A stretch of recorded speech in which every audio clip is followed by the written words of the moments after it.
Good day everyone, hope you are all doing well. My name is Isabel Ndondi, and if you haven't subscribed to my channel, kindly click on the subscription button below so that you are notified of every video that we post.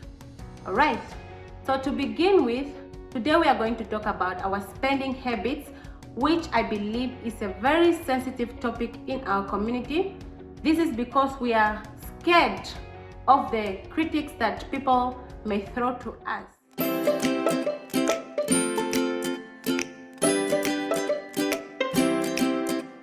So what are the most common spending habits that we have?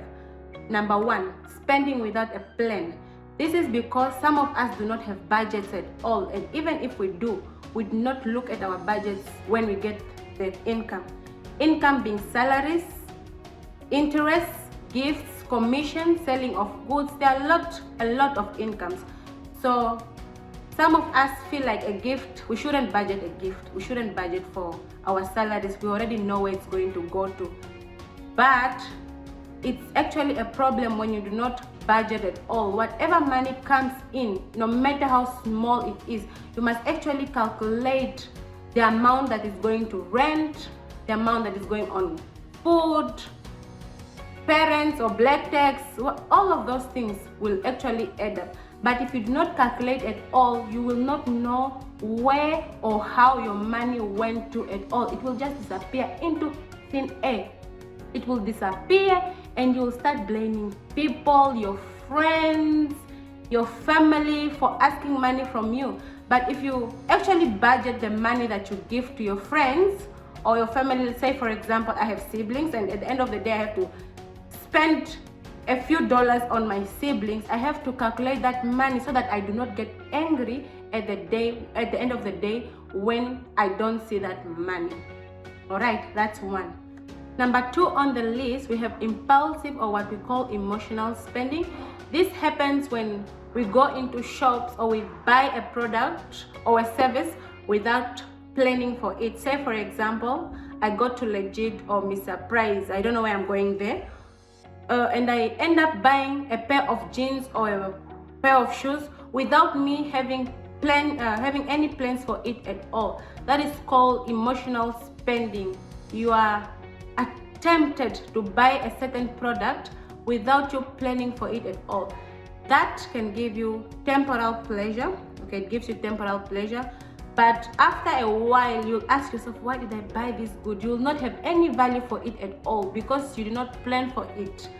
All right, most of us do that, especially me. I actually do that a lot.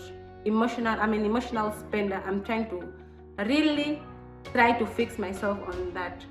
We mostly do that because of our personalities and the pleasures we derive from a certain good at the moment. When I buy a pair of jeans, I feel so good, but when I get home I ask myself, why? I have so many pair of jeans, but why did I choose to buy this one?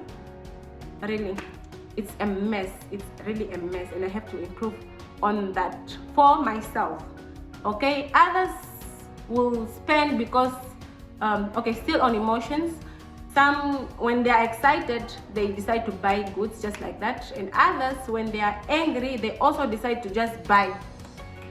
Some will decide to buy food, which is also a weakness. I also know a friend that the go-to thing whenever they are not okay is food, and I will join them and we'll just make bad decisions when it comes to that. So others will go to food, others will go to clothing, others will just decide to pamper themselves. But did they plan for it? No. That is also called spending. We should literally try to avoid emotional spending, because I think that is the most dangerous type of spending than all other spending habits. Okay, so the third and last point for today is spending because we think that we are still young, and that we think that no problem is going to come to us, life is too short.